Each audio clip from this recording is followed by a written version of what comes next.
Thanks for joining me. It's a special edition of the Jim Jackson Show. Normally, we would tape it, air it on a Thursday, but with the NBA Finals in Game 3 starting tomorrow, I had to get my man on, Gary Payton, 9-time All-Star, of course, 9-time All-Defensive Team, 2-time gold medalist winner, won a NBA title with the Miami Heat in 2006. So I had to get him on to chop it up a little bit, not just about the finals, but his experiences playing in the finals with Seattle, but also with Miami. We're going to talk a little bit more about the current situation of the NBA finals, and some more stuff. GP, what's up, my man? How you doing? What's up, Jimmy? How you doing, buddy? I'm good, man. I got no complaints. And before we get on to, you can also follow the Jim Jackson Show at Jim Jackson Show, or youtube.com/Rich Eisen Show. And also other places where you download your favorite podcast, please join in. But GP, listen, man, first of all, always good to see you. I get to see you this weekend in the Big 3, and we're going to touch on that a little bit. But what are you thinking about these finals right now? You know what, Jim? It's great to have basketball like this because these two teams match up really well. You know, they got two athletes at guards, and they play that way. They play defense. That's what I like about these two basketball teams. Indiana has been special this year, making big upsets, beating people when people didn't think they were going to be surviving like that. But Oklahoma gave them a game on game one. They struggled a lot, didn't make a lot of threes, and then let them come back and beat them at the end.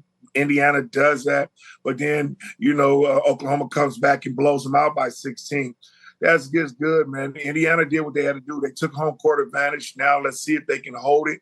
It's a good Oklahoma team down there, man, with the reigning MVP right now, playing for them, and he's having a great finals. So I just like this type of basketball, man. It's great basketball to me to see these two teams battling and to be 1-1 at this stage. Well, speaking of that, too, that's why I wanted to talk about that first. 1996, you finally get your first shot at an opportunity in the NBA Finals. Very talented. Well, I thought your roster was probably more talented than the Bulls at that time, the roster makeup.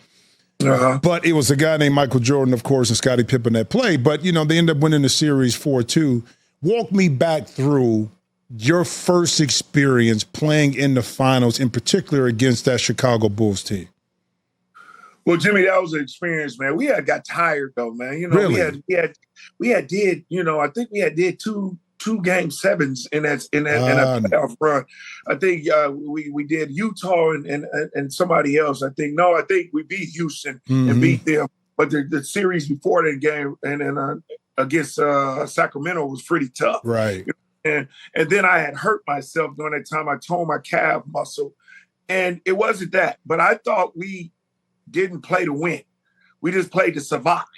And against that team, we couldn't do that because they had guys at every position that played so very well. But the two that beat us and hurt us the most, to me, were Rodman and Kukoc. I think they are the two players that beat us in that series. I think Jordan did what he was supposed to do, and then when I start guarding, we slowed it down a little bit, and then all of a sudden Pippen got slowed down. But I think the two that killed us was Rodman and Kukoc. Even Luke Longley had a great series, man. He was playing very well too. Get a lot of rebounds, putbacks. They just had a team that was well built, and our team didn't play the way we were supposed to. I didn't think Detlef played the way he usually played. He didn't have a great series, and then all of a sudden Hershey didn't have a great series, and Sam Perkins. We struggled a little bit. But, we got 2 games out of it, but it was just too late, and then they did what they were supposed to do. They beat us in Game 6 in Chicago. Well, it's funny. I'm glad you brought that up about the two that kind of beat you, because I'm a big Michael Jordan fan as there is. I think he's right behind Kareem as the greatest to ever play the game. But during that series, Mike did struggle because people don't understand everything, the highlights about Mike is going to be all these game-winning shots and the big numbers he put up, which he did. But in this particular series, Mike only shot 41% from the field. He averaged 27 points, but he averaged 31 during the regular season. And he had 3 games, in that series against you where he shot 6 for 19. He was 9 for 22. and he was 5 for 19 in 3 out of those 6 games. So as much of the nostalgia is of the dominance of Mike, he did struggle somewhat shooting the ball a little bit differently in that particular series than he did at any other time during the season or any other finals. Can you attribute that defensively you kind of made him uncomfortable a little bit more than other teams may have done in the past? Well, yeah, you know that, Jimmy. That's what it was all about. It was about me not stopping him. We can't stop him. Yeah, we can slow him down. You know what I'm saying? And that's all I wanted to do. I just wanted to make him uncomfortable, and which I did. I made him uncomfortable. I kept working, and I kept making him, take difficult shots and over shots. He usually make them type of shots, but when you got a lot of guys flying at you and then helping and doing things, it made it very difficult and it tired him out, though, really, because I kept going at him. I kept hitting him. I kept trying to get fronting. I tried to make it really hard for him. And then on the other end, I chose to go at him a little bit more. And then at that point, that's when, Phil made an adjustment where he switched Scotty, a bigger guy, on me to stop me from posting up and going at him. And then Michael got very upset about that because he wanted to take the challenge, which I knew he would want to. And that's what made the difference. He didn't shoot the ball very well after game 3. He didn't shoot the ball very well. And then all of a sudden, they made adjustments and they started going to Kukos and Rodman was getting all kind of rebounds. He was frustrating Sean a little bit. Sean had a pretty good series anyway, but he was frustrating. He was getting key rebounds, making good defensive plays. And it was just a difference during that time when they had them too. But we did make Michael struggle a little bit. That's what we're supposed to do to a great basketball player. A player that, know he's going to score. You can't stop him. You just got to try to slow him down. And we made him under his average. And that's all we wanted to do to have a chance to try to win that series. And it's interesting, too, because being the defensive player you were, especially playing at the point guard position, you would guard two guards, whether that was Reggie, it was Mitch Richmond, it could have been Clyde Drexler, all the really good players, Clyde Drexler at the 2. And I tell people this all the time. Guys like that, you're not going to stop them because their usage rate is too high. They're going to get the ball. Yeah. But can you make them, what you're saying, can I make them less efficient? And I think when you had this conversation before, G, people took it as you saying, well, if George Karl puts me on him sooner, I stop Mike. That ain't what you're saying. You're saying I can make it a little bit more tougher on him to go get his money. And that's what I wanted to clear up right there. And that's true, Jimmy. And thanks for doing that because people don't understand. A lot of people look at it in a certain way and some people look at it a different way. I told everybody it's no way you can stop a great basketball player or score because he gets the basketball too much and quantities of shots. And when the guy can score the basketball the way he can score, you aren't going to stop him. What I was saying is I was making it difficult and making it different for him, not comfortable. Because when you let a guy be comfortable, yes, they're going to get in a rhythm. If I get him out of the game and make him do different stuff than what he's not used to doing, then that'll give me the advantage to try to stop him and take difficult shots and take shots that he didn't want to really do and rush shots. And that's what happened. He started rushing it. He started trying to take the challenge on that referees wasn't giving him the calls. We just let me and him play basketball. And that's what I wanted to happen. I just wanted to be difficult and different. And that's what happened after game 3, 4, 5, and 6. That's what I made happen. I made him take difficult shots. And then other people started to step up and they just did what they had to do. By that time, we were down 3-0. Right. It was too hard for us to come back to win 4 straight in a row against a team that just set a record at 72-10 and played very well. People don't understand. We won 64, 65 games that year. And we beat them in the regular season. Right. We beat them in the regular season. They lost to us one of them 10 times. You know what I'm saying? So it was one of them times where people just don't understand the basketball. You don't stop people. You make them uncomfortable and make them do things that they ain't supposed to do. You're such an iconic figure. I don't think people understand how much of an iconic figure you are. I do in Seattle, but from being around you, all the stuff that you do, you go back and do, because people at our age group and maybe a little bit younger understand the great basketball culture that's in Seattle. And for you to be there during your time, but not to be able to get a title, any regrets with that? I do regret that, Jimmy, very much.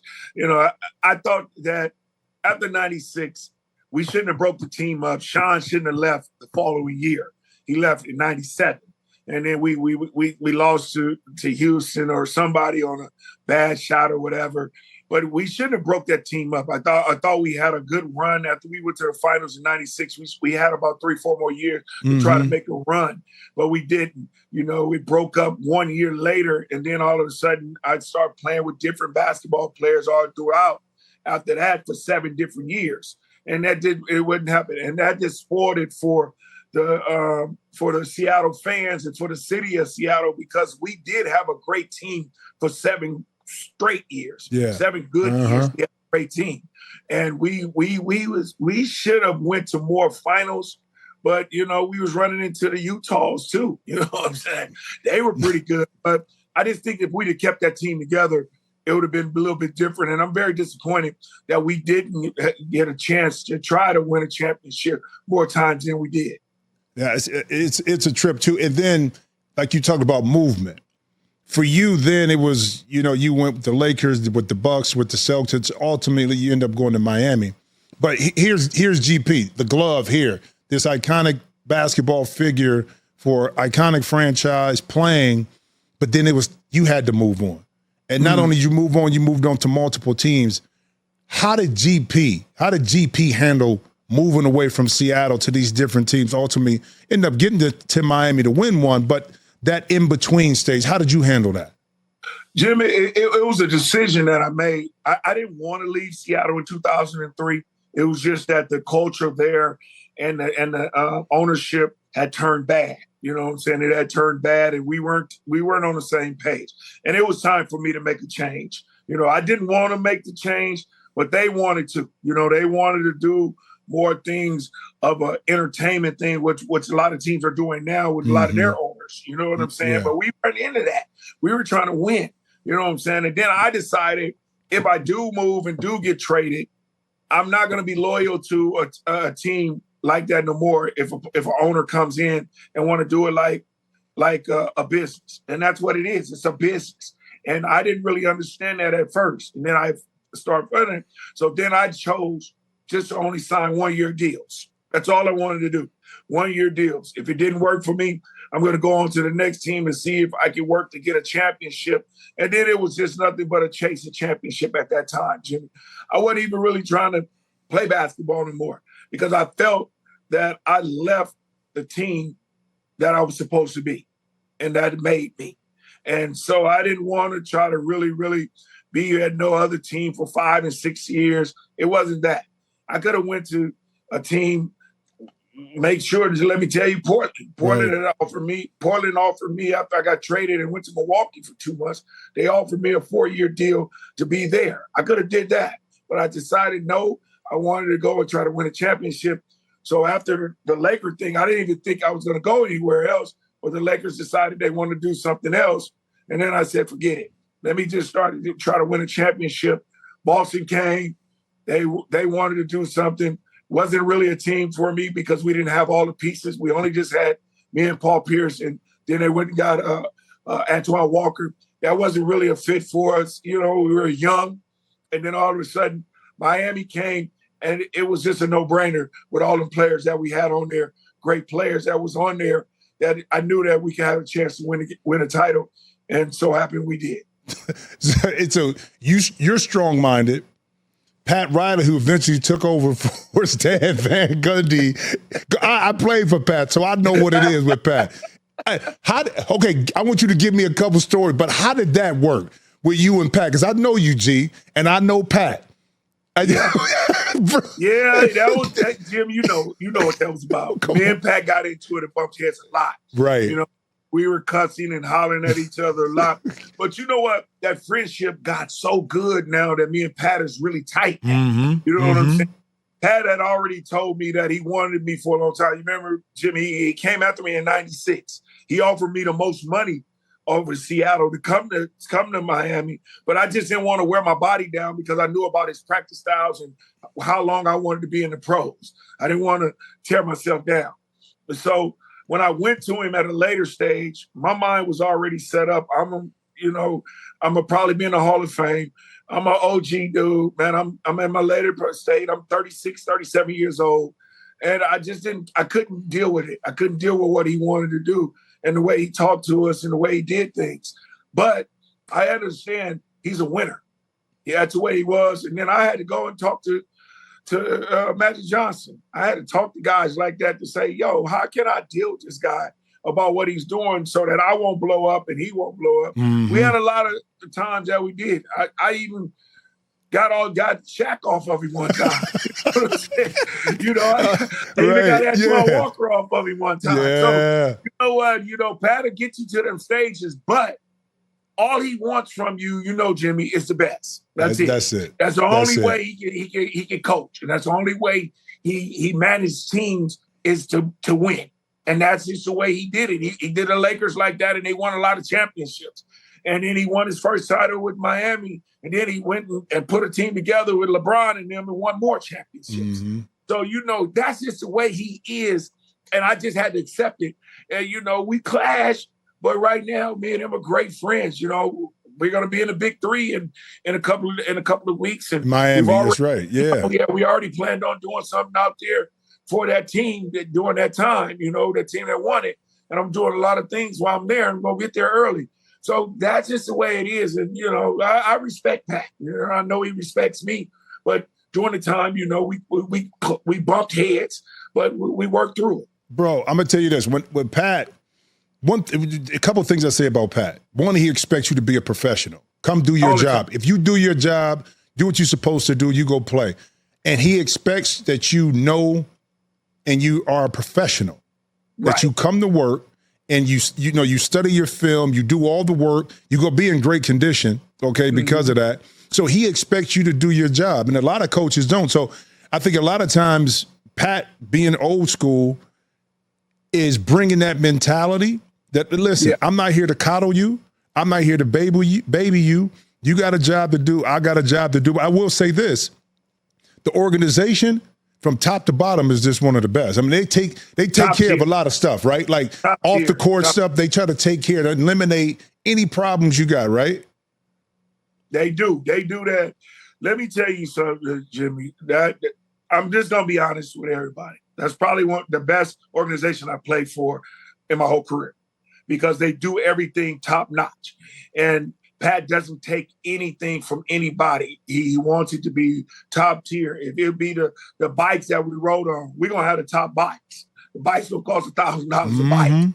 You know what I'm saying? He's going to have everything. The planes that we had everything going there.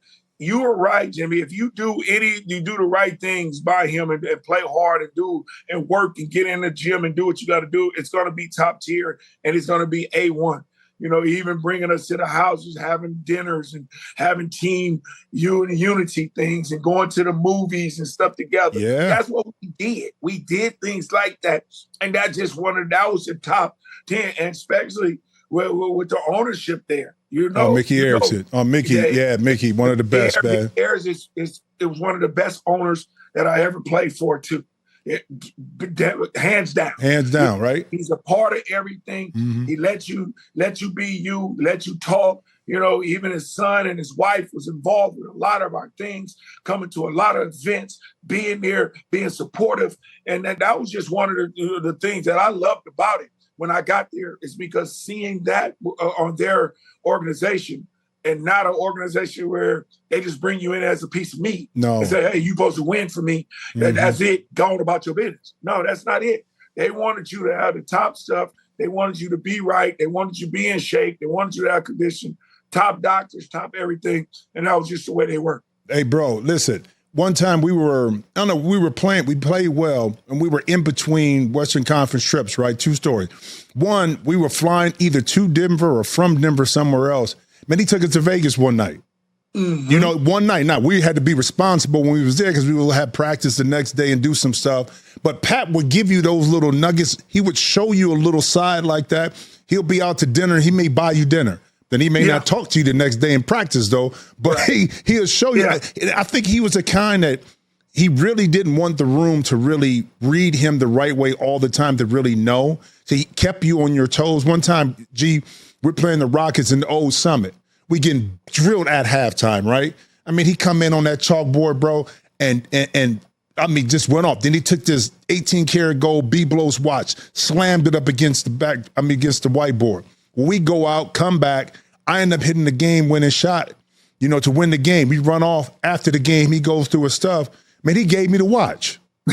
Now, he liked it. It was broke. I couldn't fix it. I tried to fix it, though, G. But that's an example of Pat Riley. He'll get on you, but then when you do right, he'll give you your flowers, so to speak, and he'll let you know, okay, this is what I expected. This is what you did, and that's all about being a pro. And why I brought up Miami for you, I wanted to know, and we're going to talk about the finals right now, what it finally meant for you after kind of going through that chase a little bit of not getting it 10 years before in 96, but getting it in 2006. What did it mean for you in your legacy to finally be, because you accomplished so much more, but to finally be able to get that ring? Well, you know what, Jimmy, during that time, getting a ring was really misunderstood. You know what I'm saying? Why is that? Because people would say, you need a ring to complete your whole career. Right. Or to be who you are. Right. So now if I look at John Stockton, Charles Barkley, they didn't win rings, and they didn't, and it doesn't make a difference about their career. Their career is still one of the best basketball players ever to play in the game. And the ring didn't have to solidify them to be who they were. I was thinking that way. You know what I'm saying? But it's always great to win a championship and get that feeling, to hoist O'Brien trophy up, kiss it, have a champagne going down. No, I'm not saying that's not the ultimate goal. That is the ultimate goal when you play in the NBA, is to do that. But I'm just saying it's not solidifying my career. That didn't solidify my career. It made my career better. It made it better. Because I can say that. I can say I won a championship. I can say I did that. And then I did it with a great basketball team. So that was great for me to do that. And it felt really great, especially when you have your kids, your mom, your dad, everybody there were looking at you, celebrating it with you on somebody else's home floor too. And you just having a great time. It's beautiful. I even experienced that, Jimmy, with my son in 2022, winning it on the Boston Celtics floor. Me walking back there doing that and only being one of the 5 daddies and son to win a championship is great. It's great feeling. And I know my son felt great with it. You having the goggles on and being him, taking a picture with the trophy and he having a good time. That's a beautiful thing. And I experienced it twice to win it. It's almost like I won it when he won it. Let me ask you this though, and this is just from being a ball player. Did it take a little shine off of that championship because you were more of a role player than if it would have been in 96 or 97 when you were kind of really instrumental in kind of leading a team to win a championship? People would say that, though, Jimmy. No, not really. I think if I won it in my younger years for Seattle, it would have been great. You know what I'm saying? It'd be a thing.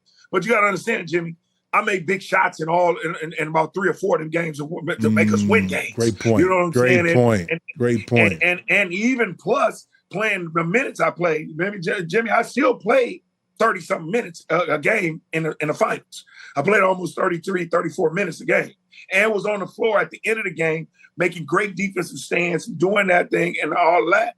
It didn't make any difference. It was just that it was an older age. I wasn't moving no different because you understand, Jimmy, we always was in shape. Yes. We were in shape in Miami. I felt like I was 22 when I was in Miami, to be honest. that body fat once a week and weight once a week. Man, hey, Jimmy, I was at 5%, 4%. Oh, bro, I was 5.5. I was 5.5 at 34. Man, at 37, I was at 5% body fat. Like, what the heck? Yeah. You know what I'm so I'm like, I was feeling great. And you got, like I said, Jimmy, I was making big shots. They were giving me the ball in times where I was making shots, throwing high layups over people that was only 22 or 25. I was 36. You know what I'm saying? So I was feeling good, man. So I was good. But to win it when I was 26 would have been great. You know what I'm saying? That would have been beautiful. You know what I'm saying? But 36 didn't make any difference because I felt like I was still 26. Man, that's a beautiful thing, man. And, I felt it because I could tell by having an impact on that it meant a lot. Finally got that. And even if it's still like a burden a little, I never got that feel. I never got a chance to be able to be in a final, to understand what that feels like I got to Western Conference finals twice, but to be in the finals, the only two teams playing, all eyes are on you. The emphasis on game planning and all of that, the competition and, the little things separate the team. And then ultimately you're able to cut down the nets and the confetti is flying from the ceiling and you got the trophies and everybody. And you got, man, that is a feeling, man. Hey, Jimmy, going in that locker room, man, and they doing all that champagne on you got them goggles on. You get wet, man. You that, man. That's a feeling, man. That's great. And then you going into all them media rooms. Yes, and all afterwards, we're in the back, man. Great feeling, man. Like I said, I got the experiences again with my son. I went to the finals myself 3 times, lost twice and won once. You know what I'm saying? And still got that opportunity to be the final 2, to be there, with the Lakers, with Seattle, and with Miami. So, it was a great feeling. But to win it, it's a little different, man. You feel a little bit different, man, and it feels good. But speaking of finals, so you got 2 teams. OKC seems to be the team that's going to eventually probably win this. They're deeper. The defense that defensively what they can put on Indiana can't be duplicated, not just by Indiana, but any other team. But SGA, special type of player, doesn't use his athleticism, gets to his spot, loves his mid-range game. Take me in your mind for Gary Payton. You're used to guarding bigger guys. Shai is 6'6".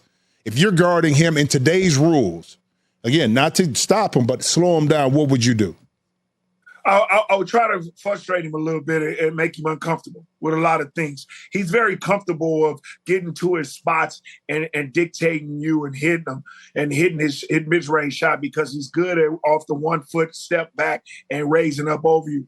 You have to stay into him. Once he gets the ball out of his hands, I think you should still pressure him, bump him, keep hitting him. It's just like a prize fighter. When you keep getting hit round after round, Jim, you've been in a lot of fights. You wear down. Yeah. You wear down a lot. And I think that for him, you have to just stay at him. Just stay consistently being at him, getting him off the block. Just like what I did with Michael Jordan, getting him off the block, making him do things that he do, make him pass the ball, strip at the ball, hit at his hands, make his hands uncomfortable, make his hands hurt, do things like that. And I think hopefully that he'll have a bad shooting night. And hopefully you can control him a little bit, but you're not going to stop him. He gets too many times with the ball in his hand.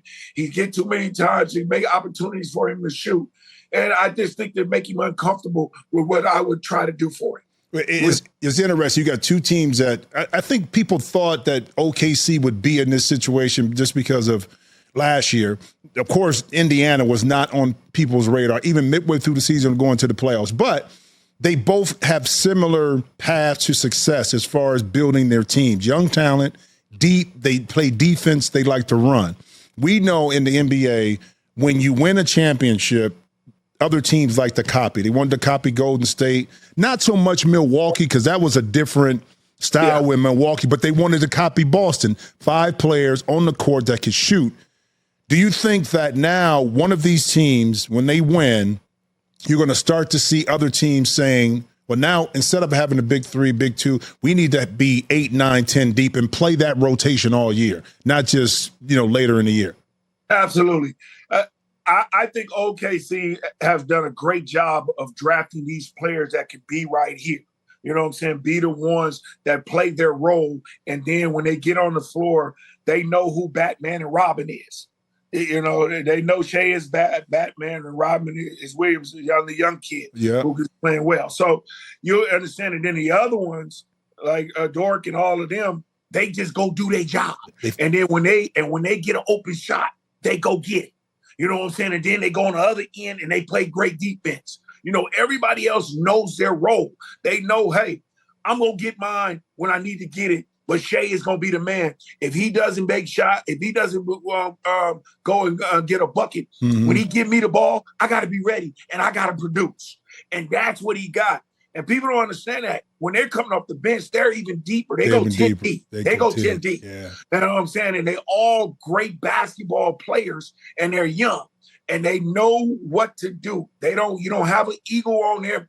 The one thing I like about that OKC team is after every game, what do they all do? They get together. Whoever gets interviewed, if it's not Shai, if Shai is if it's Caruso, if it's Jalen Williams, whatever it is, if it's Chet, they all get in the interview. And they all be together and they all get around and hug each other. And that's what I call a basketball team. Who cares just only about winning games, not about individual stuff. They don't care about none of that. They just say, man, we all family, we all friends, and let's do it. When I seen that, that's when you knew. I knew this team is special. They're special. And they're going to win basketball games, and they're going to win teams, and they're going to go deep. And once they get deep, and I always tell people, Jimmy, I always say, the team who is better united and better together is going to win a championship. The team who is the one who knows what to do and who is the man and who ain't the man and I just play my role, they're going to win.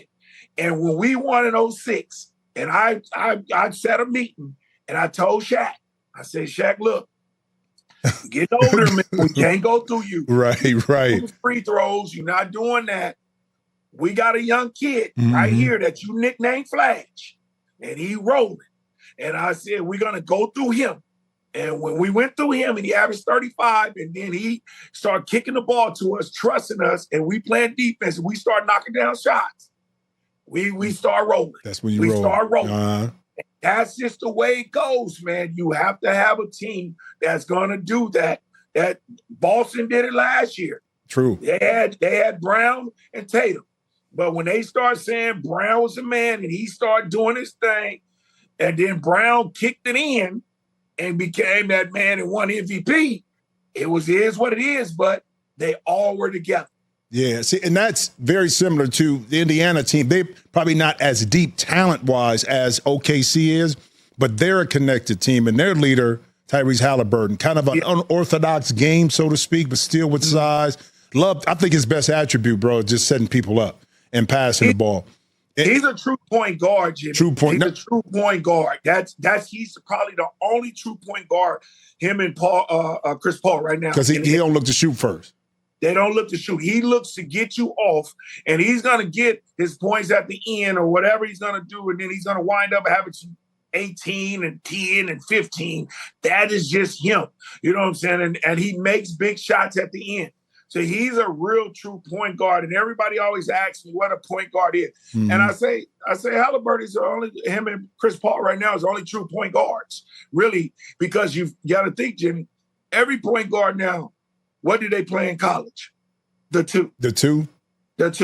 And they came to the NBA and just converted over to the one. So that's what I say. Being a true point guard is rare right now. And in our day, we were true point guards. True. You know what I'm saying? We wanted to get everybody off. Me, John Stockton, Tim Hardaway a little bit, Kevin Johnson. You know what I'm saying? Rod Strickland, all of us. We were pretty good. Mookie Blaylock. Oh, they don't give Mookie enough credit, bro. They don't give Mookie enough credit, but Mookie. Well, he was a hell of a defender. Whoa, you know what I'm saying? Even when we had Muggsy Bogues and all them dudes, man, in there, man, that was true point guard type of situations. You know what I'm saying? Yeah, man. We know it's going to be interesting because very similar, like you talked about, how can Tyrese, because he's being judged right now by not scoring the ball well. And now this is a tough, long, deep OKC team that can put multiple people on him. Not only him, but him and Siakam too. Yeah. You know, by watching those games, what does he have to do to be a little bit more effective offensively against this OKC team? Well, Jimmy, I think what he has to do is be a little bit more aggressive. He has to understand that, yeah, I got to go and score a little bit more. Make these guys understand that, yes, I can do it. Not always trying to take threes, get to the bucket, create something. Because if he goes to the bucket and scores with his ability of his height and jump over people and score, what are they going to do? Start doing now? Then, Jimmy, they're going to start converting. That's right. And crash down on him, and then he can start kicking it, and them shooters are going to start being open. He just don't have to listen to these media people. I don't care about none of that. I would go in there and be more aggressive. That's all I would be. Mm-hmm. I would be more aggressive early. I would be early to make them understand, well, they're going to have to stop me from getting to this bucket. And then if you try to stop me, I'm going to stop on a dime and I'm going to pull up mid-range. I'm going to hit this shot, then make shots. Then you can start dishing, and then you can go get all them rebounds, get the ball off the board and push it. Just push it and keep going. And I would be more and more aggressive. That's all I would be right now with him. I wouldn't change my game for him. I wouldn't listen about he's not a scorer or all that, whatever. He's been doing it all season. Just go and be more aggressive, and I guarantee you he'll be effective. But I can't wait to see what happens in Game 3, Mick, because now back in Indiana, they have home court. How they respond to what just happened in OKC is going to be interesting because the crowd will be electric. I know for some NBA fans, it's not the series that they want to see, but if you love really great true basketball, offense and defense and depth and coaching and adjustments, this is a series. And before we get out of here, bro, I'd be remiss if I didn't bring this up because we're going to be together this weekend. This is year 8 of the Big 3. Yeah. Nobody thought it would get this far. We were there from the beginning. I know why I did it because I wanted to support Cuban. I thought it made sense. But for you, somebody that's busy, somebody got a lot going on during the summer, you got a lot you do at the NBA and other stuff. What made you, one, want to coach and do it at the beginning? But why do you continue to stay with this as it continues to grow? Well, Jimmy, that's great for that, and great for you to do this for Cube and all that, and Big 3. And that's a great question because at first they wanted me to play basketball.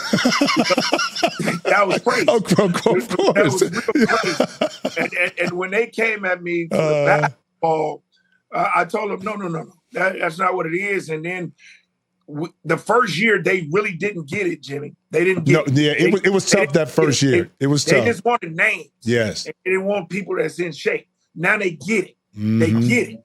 It's a league that gets it now that we have to have younger players. When they start and they push the age limit back and start having 20 to the 23s and all that, it started taking off. And, my main reason is the same thing was for you. Me and Ice Cube's relationship. Yeah, that's it. That's it. Yeah. When he started it, if somebody else would have started this, probably I wouldn't have not did. You know what I'm saying? And the reason I'm still around is because of Ice Cube. You know what I'm saying? Mm-hmm. The way they did me about my team last year. You know what I'm saying? They did take anybody would have been like, man, let me get up out of here. Yeah, they did. You know what I'm saying? But I've been in this league too long.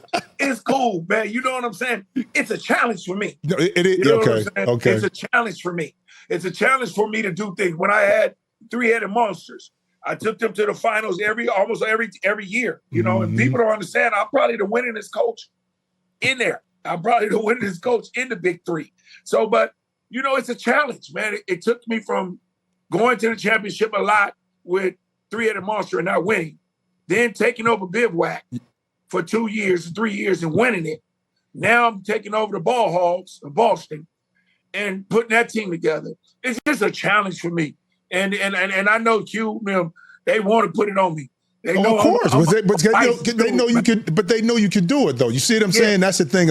It's a catch-22. They take some talent, but they say if we go put a coach or ask a coach to coach a team that hasn't been as successful, like Bivouac wasn't before, and Ball Hogs struggled the whole time. Right. Now, here's the guy that can do it for us. So that's a lot of credit to you, bro. Yeah, it is, Jimmy, and I appreciate it. You know, I take on any challenge. I don't care about nothing. Let me take on anything.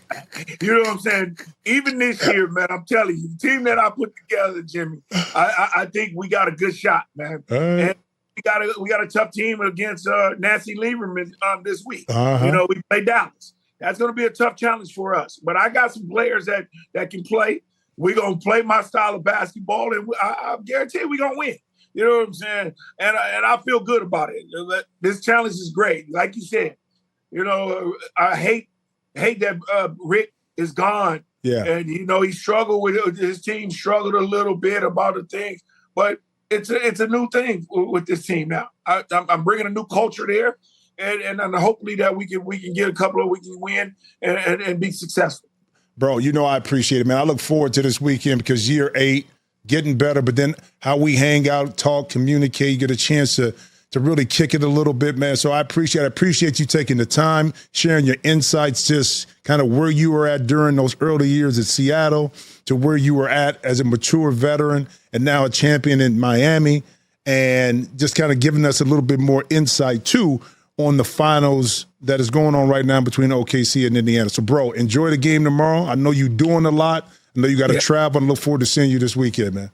Well, you know what, Jimmy? You know, if it wasn't for you, you know you like little bro, man. Man, you was in Fox together on the show and did everything. We got to hang out with each other more and be like little brother. Yo, big time. You feel what I'm saying? Yes. And now, you know, you calling me. I'm just getting back off a big trip for the NBA. 16 hours on the flight. I had to go to Mexico, then India. So you know what I'm saying? Hey, but it was cha-ching. It was cha-ching. Keep doing that. Hey, bro, you sleep a little bit better. You can be a little tired when it's like cha-ching, right? I'm good, man. Look at we ain't got to be there till Friday. It ain't number 2 right now. I'm cool. You know what I'm saying? I'm going to sleep today, tomorrow, and Thursday. Everything, right? You know what I'm saying? I'm cool. All right, bro. But always a pleasure, man. Okay. Anytime you need me, man, just look at me, man, and hook me up, man. You know I'm right there for you. Okay, thanks, bro. Much All right. love, B. One love. All right, G. I got to say that had to be one of my favorite interviews just because I know with Gary Payton, again, thank you for joining the show. I know you're busy. You're just traveling. You're coming back from making some money for the NBA, but it's never easy coming back and then getting back on the show when you have some other obligations too. But GP, thank you, brother, because you shared a lot of insight from the early years of your career, how you progressed and grown. And I thought the key thing too was that a lot of people, like he said, thinks that because he's GP, that when he finally won it, that it didn't mean the same because he wasn't, quote unquote, the man or the leader. But he explained in that interview that that's not the case. So, man, I appreciate it. Look forward to seeing him in this weekend. And once again, you can catch the show at Jim Jackson Show, IG, of course, youtube.com, The Rich Eisen Show. But also, too, wherever you download any of your podcasts, please take a little time and download ours as well. But I'll be out next week, traveling again. Once again, it's that time of the year in the summer.